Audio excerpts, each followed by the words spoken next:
2009 ಅಕ್ಟೋಬರ್ನ ದಿನಗಳು.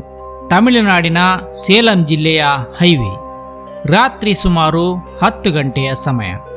ಆ ಹೈವೇಯಲ್ಲಿ ಮಹಿಳೆಯೊಬ್ಬಳು ನಡೆದುಕೊಂಡು ಹೋಗುತ್ತಿದ್ದಳು. ಅವಳನ್ನು ಯಾರೋ ಒಬ್ಬರು ಹಿಂದಿನಿಂದ ಹಿಂಬಾಲಿಸಿಕೊಂಡು ಬಂದ ಹಾಗೆ ಅವಳಿಗೆ ಭಾಸವಾಗುತ್ತದೆ. ಅವಳು ತಿರುಗಿ ನೋಡುತ್ತಾಳೆ, ಆದರೆ ಅಲ್ಲಿ ಯಾರೂ ಇರಲಿಲ್ಲ. ನಿರ್ಜನ ಹೈವೇ. ಅಲ್ಲೊಂದು ಇಲ್ಲೊಂದು ವಾಹನಗಳು ಜುಯ್ ಎಂದು ಸಾಗುತ್ತಿವೆ.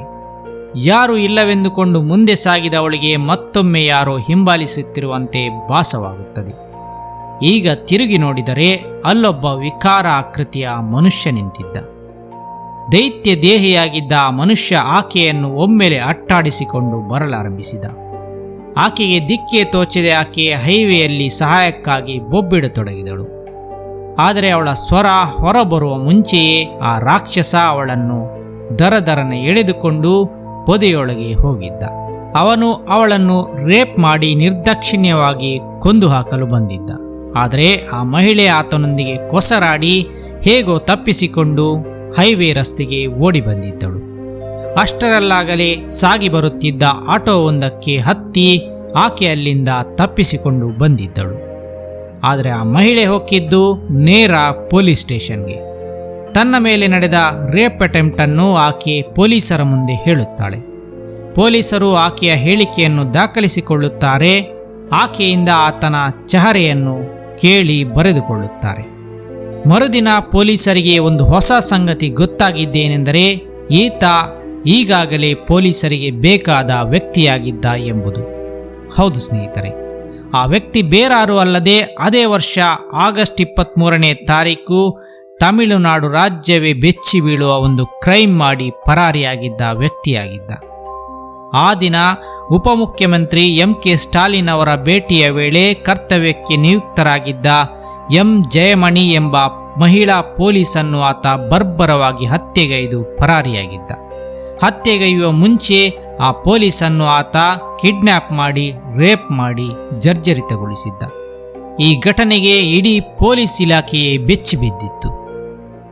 ಆಗಸ್ಟ್ನಲ್ಲಿ ಆ ಘಟನೆ ನಡೆದ ನಂತರ ಪರಾರಿಯಾಗಿದ್ದ ಆತನನ್ನು ಪೊಲೀಸರು ಸೇಲಂ ಜಿಲ್ಲೆಯ ಹಳ್ಳಿಯೊಂದರ ಜೈಶಂಕರ್ ಎಂದು ಗುರುತಿಸಿದ್ದರು. ಆತನ ಪತ್ತೆಗಾಗಿ ವ್ಯಾಪಕ ಬಲೆ ಬೀಸಲಾಗಿತ್ತು. ಅದಾಗಿ 3 ತಿಂಗಳ ನಂತರ ಆತ ಹೈವೇ ರಸ್ತೆಯಲ್ಲಿ ಒಬ್ಬ ಮಹಿಳೆಯನ್ನು ರೇಪ್ ಮಾಡುವ ವಿಫಲ ಯತ್ನ ಮಾಡಿದಾಗ ಪೊಲೀಸರು ಜಾಗೃತರಾಗುತ್ತಾರೆ. ಆನಂತರ ಪೊಲೀಸರಿಗೆ ಇನ್ನೊಂದು ಬೆಚ್ಚಿ ಬೀಳಿಸುವ ಸಂಗತಿ ತಿಳಿಯುತ್ತದೆ. ಅದೇನೆಂದರೆ ಈ 3 ತಿಂಗಳಲ್ಲಿ ಆತ ಅದಾಗಲೇ 12 ಜನ ಮಹಿಳೆಯರನ್ನು ರೇಪ್ ಮಾಡಿ ಕೊಂದು ಹಾಕಿದ್ದ ಎಂಬುದು.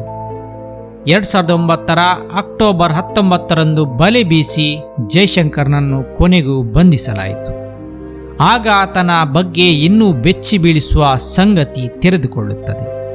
ಈತ ರೇಪ್ ಮತ್ತು ಮರ್ಡರ್ ಮಾಡುವುದನ್ನೇ ಕಾಯಕ ಮಾಡಿಕೊಂಡಿದ್ದ.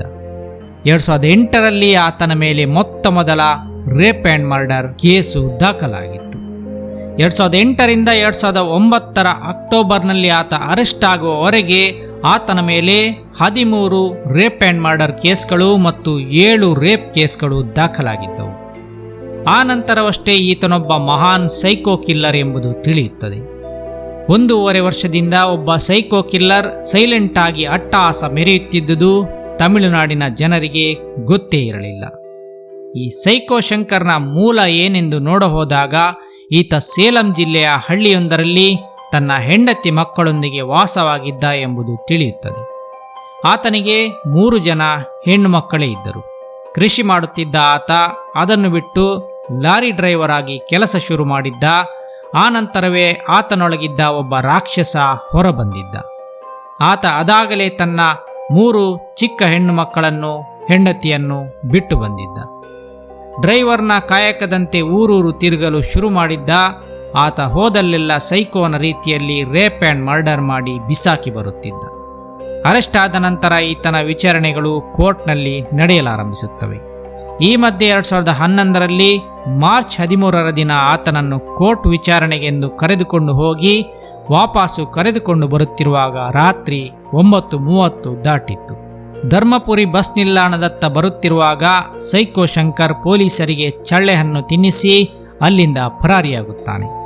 ಒಬ್ಬ ಮಹಾನ್ ಸೈಕೋ ಕಿಲ್ಲರ್ನನ್ನು ಪೊಲೀಸರು ತಪ್ಪಿಸಿಕೊಳ್ಳಲು ಬಿಟ್ಟು ದೊಡ್ಡ ತಪ್ಪು ಮಾಡಿದ್ದರು. ಸೈಕೋ ಶಂಕರ್ ಅಂದು ತಮಿಳುನಾಡಿನಿಂದಲೇ ಎಸ್ಕೇಪ್ ಆಗಿದ್ದ. ಆತ ಎಲ್ಲಿಗೆ ಹೋದ ಎಂದು ಪೊಲೀಸರಿಗೆ ತಿಳಿಯಲಿಲ್ಲ. ಆದರೆ ಆತ ಕರ್ನಾಟಕಕ್ಕೆ ಬಂದಿದ್ದ. ಆತನಿಗೆ ತಮಿಳು ಮಾತ್ರವಲ್ಲದೆ ಕನ್ನಡ ಮತ್ತು ಹಿಂದಿಯೂ ಬರುತ್ತಿತ್ತು. ಪೊಲೀಸರು ಆತನ ಫೋನ್ ನಂಬರನ್ನು ಟ್ರೇಸ್ ಮಾಡಲು ಶುರು ಮಾಡುತ್ತಾರೆ. ಆತನ ಫೋನ್ ಒಮ್ಮೆ ಮುಂಬೈನಲ್ಲಿ, ನಂತರ ದೆಹಲಿಯಲ್ಲಿ ಇರುವುದು ಪತ್ತೆಯಾಗುತ್ತದೆ. ಆ ನಂತರ ಸಿಗ್ನಲ್ ಬರುವುದು ನಿಂತು ಹೋಗುತ್ತದೆ. ನೀವು ದೃಶ್ಯಂ ಸಿನಿಮಾದಲ್ಲಿ ನೋಡಿದಂತೆ ಆತ ಮೊಬೈಲನ್ನು ದೆಹಲಿ ಕಡೆಗೆ ಸಾಗುವ ಟ್ರಕ್ ಒಂದರಲ್ಲಿ ಬಿಸಾಕಿದ್ದ.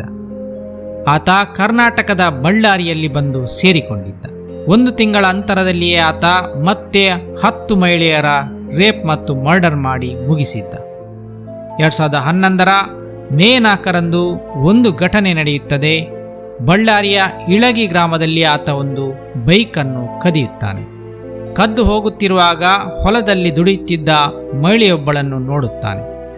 ನೀರು ಕೇಳುವ ನೆಪದಲ್ಲಿ ಆತ ಆಕೆಯ ಬಳಿ ಬಂದು ಅತ್ಯಾಚಾರಕ್ಕೆ ಯತ್ನಿಸುತ್ತಾನೆ.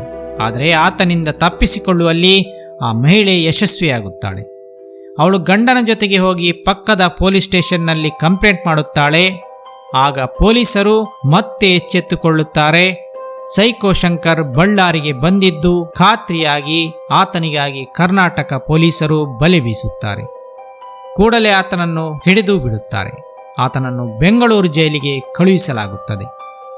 ಬೆಂಗಳೂರಿನಲ್ಲಿ ಆತನ ಸತತ ಕ್ರೈಮ್ಗೆ ಕಾರಣವೇನೆಂದು ವೈದ್ಯಕೀಯ ಪರೀಕ್ಷೆ ನಡೆಸಿದಾಗ ಆತ ಮಾನಸಿಕವಾಗಿ ಅನಾರೋಗ್ಯ ಪೀಡಿತನಾಗಿದ್ದಾನೆ ಎಂಬುದು ತಿಳಿಯುತ್ತದೆ. ಆತನಿಗೆ ಸೈಕ್ಯಾಟ್ರಿಕ್ ಟ್ರೀಟ್ಮೆಂಟ್ ನೀಡಲಾಗುತ್ತದೆ. ಇಲ್ಲಿಂದ ಆತನನ್ನು ಬೆಂಗಳೂರಿನ ಜೈಲಿಗೆ ಹಾಕಲಾಗುತ್ತದೆ. ಆತ ತನಗೆ ಪ್ರತ್ಯೇಕವಾಗಿ ಒಂದು ಸೆಲ್ ಬೇಕೆಂದು ಮನವಿ ಮಾಡಿಕೊಳ್ಳುತ್ತಾನೆ. ಆತನ ಕೋರಿಕೆಯಂತೆ ಆತನನ್ನು ಪ್ರತ್ಯೇಕವಾದ ಸೆಲ್ ಒಂದರಲ್ಲಿ ಇಟ್ಟು ಬೀಗ ಹಾಕಲಾಗುತ್ತದೆ. ಇದು ಜೈಲಿನ ಗಾರ್ಡ್ಗಳಿಗೂ ಒಂದು ರೀತಿಯಲ್ಲಿ ಒಳ್ಳೆಯದೇ ಆಗಿತ್ತು. ಆತ ಬೇರೆ ಕೈದಿಗಳ ನಡುವೆ ನುಸುಳುವಂತೆ ಇರಲಿಲ್ಲ. ಆದರೆ ಇದು ಆತನದೇ ಮಾಸ್ಟರ್ ಪ್ಲಾನ್ ಎಂಬುದು 2 ವರ್ಷದ ನಂತರ ಪೊಲೀಸರಿಗೆ ತಿಳಿಯುತ್ತದೆ. ಯಾಕೆಂದರೆ ಆತ ತನ್ನ ಸೆಲ್ನ ಬೀಗದ ಕೈನ ಡುಪ್ಲಿಕೇಟ್ ಕೀಯೊಂದನ್ನು ಮಾಡಿಸಿಕೊಂಡು ಜೈಲಿನಿಂದ ತಪ್ಪಿಸಿಕೊಂಡು ಪರಾರಿಯಾಗಿದ್ದ. ಆತನಿಗೆ ಡುಪ್ಲಿಕೇಟ್ ಕೀ ಮಾಡಲು ಹೇಗೆ ಸಾಧ್ಯವಾಯಿತು ಎಂದು ಇಂದಿನವರೆಗೂ ತಿಳಿದು ಬಂದಿಲ್ಲ.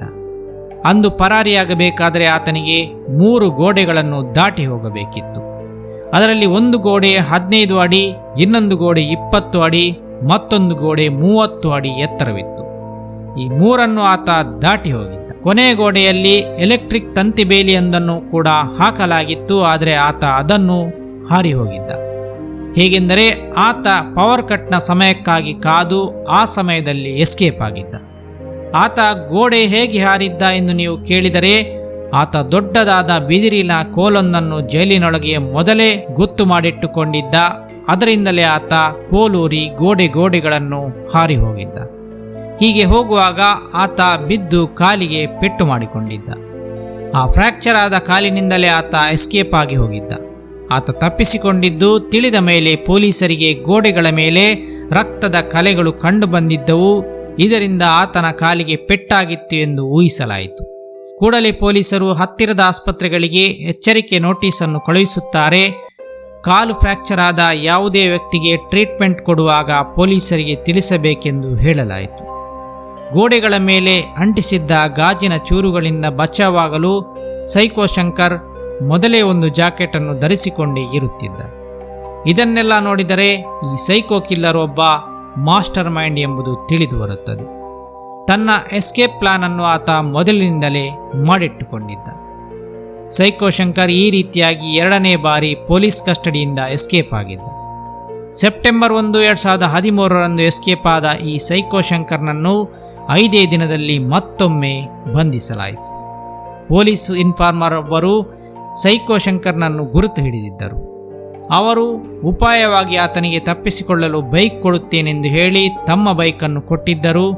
ಆ ಬೈಕ್ನ ಗುರುತಿನ ಮೇಲೆ ಪೊಲೀಸರು ಆತ ಹೋದ ವಿರುದ್ಧ ದಿಕ್ಕಿನಲ್ಲಿ ಬಂದು ಆತನನ್ನು ಬಂಧಿಸಿದ್ದರು. ಆಗ ಆತನ ಕಾಲು ಫ್ರ್ಯಾಕ್ಚರ್ ಆಗಿದ್ದು ನಿಜವಾಗಿತ್ತು. 6 ಸೆಪ್ಟೆಂಬರ್ 2013ರಂದು ಕೊನೆಯ ಬಾರಿ ಸೈಕೋ ಶಂಕರ್ನನ್ನು ಬಂಧಿಸಲಾಯಿತು. ಈ ಬಾರಿ ಆತನನ್ನು ಭಾರೀ ಬಂದೋಬಸ್ತ್ನಲ್ಲಿ ಬೆಂಗಳೂರು ಜೈಲಿನಲ್ಲಿ ಇಡಲಾಯಿತು. 24 ಗಂಟೆಗಳ CCTV ಕಣ್ಗಾವಲು ಆತನ ಮೇಲೆ ಇಡಲಾಯಿತು. ಹೀಗೆ ದಿನಗಳು ಕಳೆಯಿತು. ಆಗಾಗ ಆತನ ವಿಚಾರಣೆಗಳು ಕೋರ್ಟ್ನಲ್ಲಿ ನಡೆಯುತ್ತಾ ಇದ್ದವು. 5 ವರ್ಷ ಕಳೆದ ನಂತರ 2013ರಲ್ಲಿ ಒಂದು ಘಟನೆ ನಡೆಯುತ್ತದೆ. 25 ಫೆಬ್ರವರಿ 2018ರಂದು ಆತ ಮತ್ತೊಮ್ಮೆ ಜೈಲಿನಿಂದ ತಪ್ಪಿಸಿಕೊಂಡು ಪರಾರಿಯಾಗಲು ಪ್ರಯತ್ನಿಸುತ್ತಾನೆ. ಆದರೆ ಈ ಬಾರಿ ಭಾರೀ ಬಂದೋಬಸ್ತಿನಿಂದ ಆತನಿಗೆ ತಪ್ಪಿಸಿಕೊಳ್ಳಲು ಸಾಧ್ಯವಾಗುವುದಿಲ್ಲ. ಕೊನೆಗೆ ಆತ ತನ್ನ ಕೋಣೆಗೆ ಬಂದು ಒಂದು ಶೇವಿಂಗ್ ಬ್ಲೇಡ್ನಿಂದ ಕುಯ್ದುಕೊಂಡು ಆತ್ಮಹತ್ಯೆಗೆ ಯತ್ನಿಸುತ್ತಾನೆ. ಪೊಲೀಸರು ಆತನನ್ನು ಆಸ್ಪತ್ರೆಗೆ ಸೇರಿಸುತ್ತಾರೆ. ಆದರೆ ಮರುದಿನ ಬೆಳಿಗ್ಗೆ ಆಸ್ಪತ್ರೆಯಲ್ಲಿಯೇ ಆತ ಕೊನೆಯುಸಿರೆಳೆಯುತ್ತಾನೆ. ಹೀಗೆ ಸೈಕೋ ಶಂಕರ್ ವರ್ಷಗಳವರೆಗೆ ಜೈಲಿನಲ್ಲಿಯೇ ವಿಚಾರಣೆ ಎದುರಿಸುತ್ತಿದ್ದವನು ಒಂದು ದಿನ ಜೈಲಿನಲ್ಲಿಯೇ ಸಾವನ್ನಪ್ಪುತ್ತಾನೆ. ಹಿಂದಿನ ದಿನ ಬಂದಿದ್ದ ಕ್ಷೌರಿಕನಿಂದ ಆತ ಬ್ಲೇಡ್ ಒಂದನ್ನು ಕದ್ದು ಇಟ್ಟುಕೊಂಡಿದ್ದ ಎಂಬುದು ಆಮೇಲೆ ತಿಳಿಯುತ್ತದೆ. ಸೈಕೋ ಶಂಕರ್ ನನಗೆ ಮಹಿಳೆಯರನ್ನು ಟಾರ್ಚರ್ ಮಾಡುವುದರಿಂದ ಮತ್ತು ಅವರು ನೋವನುಭವಿಸುವುದನ್ನು ನೋಡುವುದರಿಂದ ತುಂಬ ಸಂತೋಷ ಮತ್ತು ತೃಪ್ತಿಯಾಗುತ್ತದೆ ಎಂದು ವಿಚಾರಣೆಯ ವೇಳೆ ಒಪ್ಪಿಕೊಂಡಿದ್ದ. ಆತ ಸೈಕೋ ಆಗಿ ಬೆಳೆಯುವಂತಹ ಯಾವುದೇ ಜರ್ಜರಿತ ಘಟನೆಗಳು ಆತನ ಬಾಲ್ಯದಲ್ಲಿ ನಡೆದಿರಲಿಲ್ಲ ಎಂಬುದು ತಿಳಿಯುತ್ತದೆ. ಮತ್ತೇಕೆ ಆತ ಸೈಕೋ ಆದ ಎಂಬುದು ಮಾತ್ರ ಕೊನೆಯವರೆಗೂ ತಿಳಿಯಲಿಲ್ಲ. ಆತ ಮಾತ್ರ ತನ್ನ 3 ಹೆಣ್ಣು ಮಕ್ಕಳನ್ನು ಬಿಟ್ಟು ಬಂದ ನಂತರವೇ ಸೈಕೋ ಆಗಿ ಬದಲಾಗಿದ್ದ. ಸೈಕೋ ಶಂಕರ್ 30 ಮಹಿಳೆಯರನ್ನು ರೇಪ್ ಮಾಡಿದ್ದ, 15 ಜನರನ್ನು ಮರ್ಡರ್ ಮಾಡಿದ್ದ. ಇಷ್ಟೇ ಅಲ್ಲದೆ ಆತ ಹಲವಾರು ಕಳ್ಳತನ ದರೋಡೆಗಳನ್ನು ಮಾಡಿದ್ದ. ಇವುಗಳಿಗೆ ಲೆಕ್ಕವೇ ಇರಲಿಲ್ಲ. ದಾಖಲಾಗದ ಕಳ್ಳತನಗಳೇ 100 ಇದ್ದವು. ಇಂತಹ ಒಬ್ಬ ಖತರ್ನಾಕ್ ಕ್ರಿಮಿನಲ್ ತನ್ನನ್ನು ತಾನು ಕೊನೆಗಾಣಿಸಿಕೊಂಡನೇ ಅಥವಾ ಅವನನ್ನು ಕೊಲ್ಲಲಾಯಿತೇ ಎಂಬ ಸಂಶಯ ಕೊನೆಗೂ ಉಳಿದು ಹೋಯಿತು. ಆದರೆ ಆತನ ಹೆಸರು ಕೇಳಿದರೆ ಮಹಿಳೆಯರು ನಡುಗುವಂತೆ ಮಾಡಿದ್ದ ಆತನ ಕೊನೆಯಾಗಿದ್ದು ಮಾತ್ರ ಸಮಾಜಕ್ಕೆ ಒಳ್ಳೆಯದೇ ಆಯಿತು. ನೀವೇನಂತೀರಾ? ಈ ಕತೆ ಕೇಳಿ ಕಮೆಂಟ್ ಮಾಡಿ. ಧನ್ಯವಾದಗಳು.